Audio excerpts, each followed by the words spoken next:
ស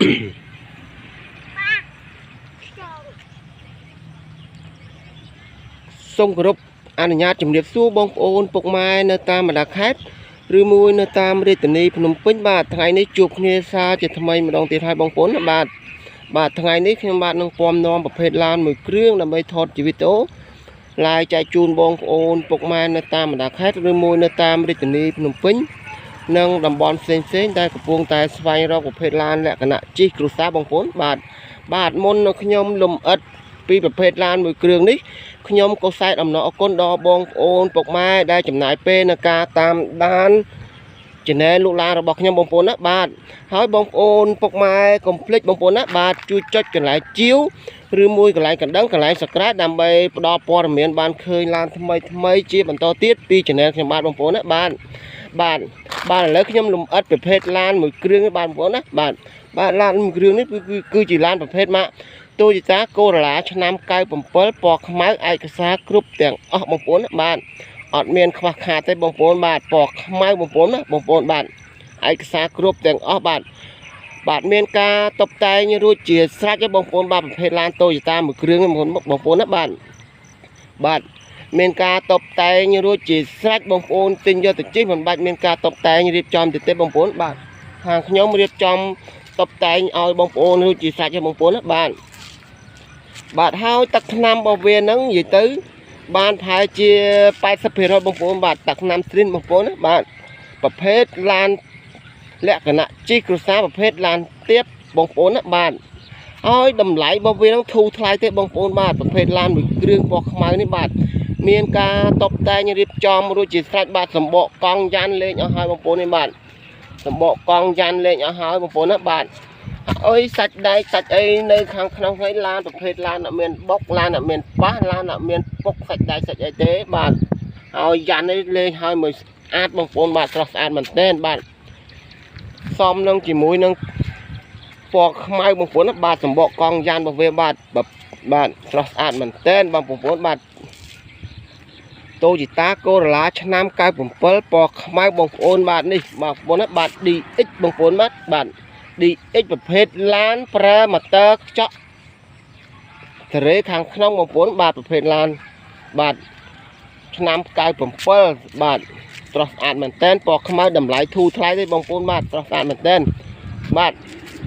ហើយបងប្អូននៅតាមបណ្ដាខេត្តឬមួយនៅតាមរាជធានីភ្នំពេញនិងតំបន់ផ្សេងបងប្អូនពេញចិត្តស្រឡាញ់បងប្អូនតាក់ទងបងប្អូនណាបាទលេខទូរស័ព្ទរបស់ខ្ញុំនៅក្រោមវីដេអូបងប្អូនណាបាទនៅក្រោមវីដេអូបាទឬមួយមកធ្វើតេស្តដល់កន្លែងឡានផ្ទាល់ក៏បានដែរនៅខាងរាជធានីភ្នំពេញបងប្អូនបាទស្រស់ស្អាតមែនតើបងប្អូនណាបាទប្រភេទ Toyota Corolla ឆ្នាំ97ពណ៌ខ្មៅឯកសារគ្រប់បាទស្រស់ស្អាតមែនតើឯកសារគ្រប់ទាំងអស់បងប្អូនបាទហើយផ្លាកលេខវាបងប្អូននេះបាទផ្លាកលេខរបស់វាភ្នំពេញ 2E3669 បងប្អូនបាទមានការតុបតែងរួចជាស្រេចបងប្អូនណាបាទមានការតុបតែងរួចជាស្រេចប្រភេទឡានលក្ខណៈជិះគ្រួសារតម្លៃសមរម្យទេបងប្អូនបាទឥឡូវខ្ញុំនឹងថតប្លុកខាងក្នុងដើម្បីឲ្យបងប្អូនពុកម៉ែមើលឲ្យបានច្បាស់ពីប្រភេទឡានតូចឡានលក្ខណៈប្រភេទឡានជិះលក្ខណៈគ្រួសារបងប្អូនបាទ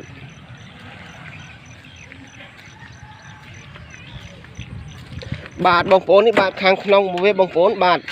តាប់ឡូតាប់អីនៅស្រស់ស្អាតទាំងអស់បងប្អូនបាទអត់មានបាក់បែកលហើយប្រេះស្រាំទេបងប្អូនបាទម៉ាស៊ីនជែកអីផ្អប់លេខផ្អប់អីដំណើរការបានស្អាតទាំងអស់បងប្អូនបាទស្រស់ស្អាតមែនទែនប្រភេទឡានលក្ខណៈជិះគ្រួសារហើយពិសេសជាងគេស្រោមពូកវាស្រោមពូកកម្មញ្ញៃស្រោមពូកស្រីនរបស់វាបងប្អូនបាទស្រោមពូកស្រីនបងប្អូនបាទស្រោមពូកកម្មញ្ញៃបងប្អូនណាបាទស្រីនរបស់វាបងប្អូនណាបាទស្រីនហើយបងប្អូនកលែកមើលខាងផ្នែកជញ្ជាំងបងប្អូនណាបាទផ្នែកជញ្ជាំងបងប្អូនណាបាទអានេះផ្នែកជញ្ជាំងរបស់វាអត់មានបាក់បែកលហើយប្រេះស្រាំទេបងប្អូនណាបាទអត់មានបាក់បែកលហើយប្រេះស្រាំទេបងប្អូនណាបាទជញ្ជាំងចោលវិញនៅអែមទាំងអស់អត់មានខ្វះខាតចំណុចត្រង់ណាទេបងប្អូនបាទហើយពិសេសជាងគេនឹងនេះម៉ូទ័រវាបងប្អូនណាបាទម៉ូទ័រសេរីខ្ចក់ខាងក្នុង DX នេះបងប្អូនណាបាទអែមមែនតើបងប្អូនបាទកញ្ចក់វាបងប្អូនណាសេរីខាងក្នុងបងប្អូនណាបាទស្រស់ស្អាតមែនតើឆ្នាំ97ពណ៌ខ្មៅរលើបដូចពុះព្រៃបងប្អូនណាបាទ ហើយលេខកូដខ្ចក់របស់វានៅទាំងអស់បងប្អូននេះបាទបងប្អូនណាបាទលេខកូដខ្ចក់របស់វានៅទាំងអស់អត់មានខ្វះខាតប្រភេទឡានអត់មានបុកឡានអត់មានប៉ះបងប្អូនបាទស្រស់ស្អាតមែនទែនបាទមែនទែនហើយកន្លោះកលៀតរបស់វាក៏នៅស្អាតដែរអត់មានខ្វះខាតចំណុចត្រង់ណាទេបងប្អូនណាហើយតម្លៃរបស់វាសមរម្យទេបងប្អូនប្រភេទឡានមួយគ្រឿងនេះបងប្អូនណាបាទមួយគ្រឿងនេះបាទឥឡូវបងប្អូននឹងខ្ញុំនឹងថតប្លុកខាងបាតខាងក្រោមដើម្បីឲ្យបងប្អូនពុកម៉ែមើលឲ្យបានច្បាស់ពីប្រភេទឡានគ្រឿងនេះបងប្អូនបាទនេះបាតខាងក្រោមបងប្អូនណាបាទខាងក្រោមប្រភេទឡានអត់មានបុកឡានអត់មានប៉ះហើយក៏អត់មានកាត់តោដូរពណ៌ទេបងប្អូនមែនទែនសាច់ដៃសាច់អីនៅស្រស់ស្អាតអត់មានធ្លុះធ្លាយពុកទេបងប្អូនបានឃើញហើយបងប្អូនណាបាទខ្ញុំថតកន្លោះកលៀតឲ្យអស់បងប្អូនបាទកុំឲ្យថាបងប្អូនមកពីឆ្ងាយអស់ខាតពេលខាតលុយដោយសារប្រភេទឡានមួយគ្រឿងនេះបងប្អូនណាមែនទែនបាទឥឡូវខ្ញុំនឹងថតប្លុកខាងម៉ាស៊ីនបងប្អូនបាទប្លុកខាងម៉ាស៊ីនដើម្បីបងប្អូនពុកម៉ែស្វែងយល់ឲ្យមើលឲ្យច្បាស់មែនទែនពីកូដឡានមួយគ្រឿងនេះបងប្អូនណាបាទ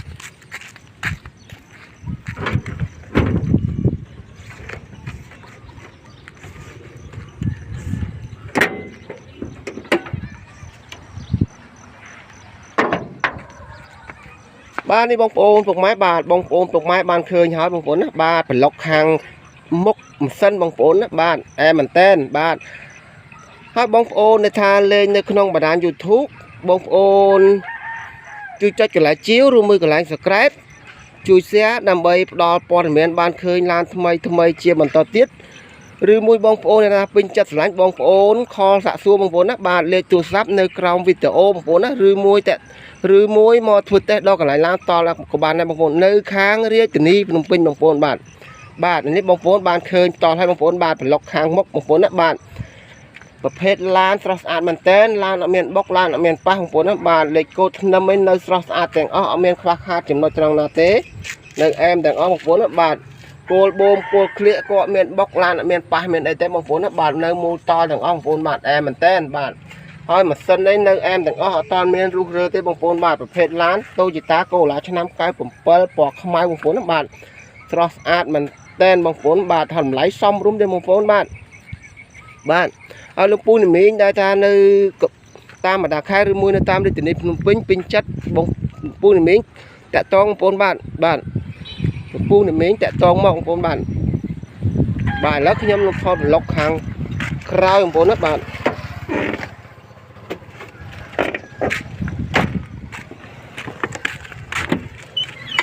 នេះបងប្អូនបាទប្លុកខាងក្រោយវិញបងប្អូនណាបាទ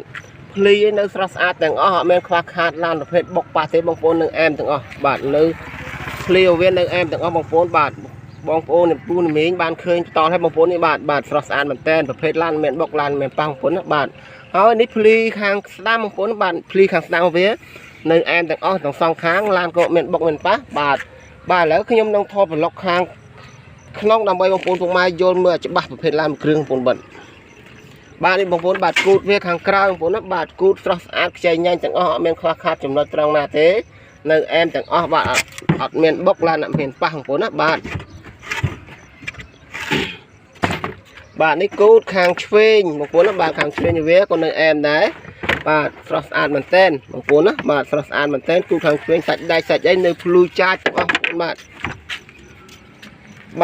ផ្នែកជីងក្របខាងក្រោយបងប្អូនបាទនេះបងប្អូនណាបាទស្រស់ស្អាតមែនទែនបាទភ្លីនៅទាំងអស់បងប្អូនបាទប្រភេទ Toyota បាទ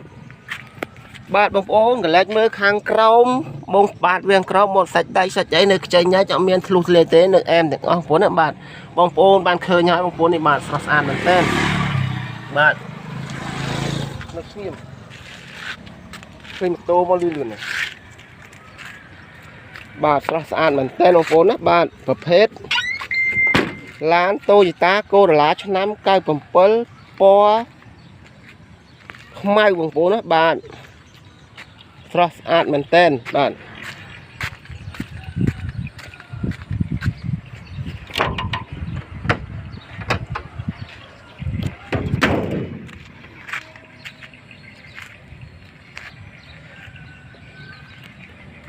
ហើយខ្ញុំក៏សែនដំណើរអរគុណជាលើកទី2ចំពោះបងប្អូនដែលថាតាមដានចំណាយ channel លក់ឡានរបស់ខ្ញុំបងប្អូនបាទចំណាយពេលក្នុងការតាមដាន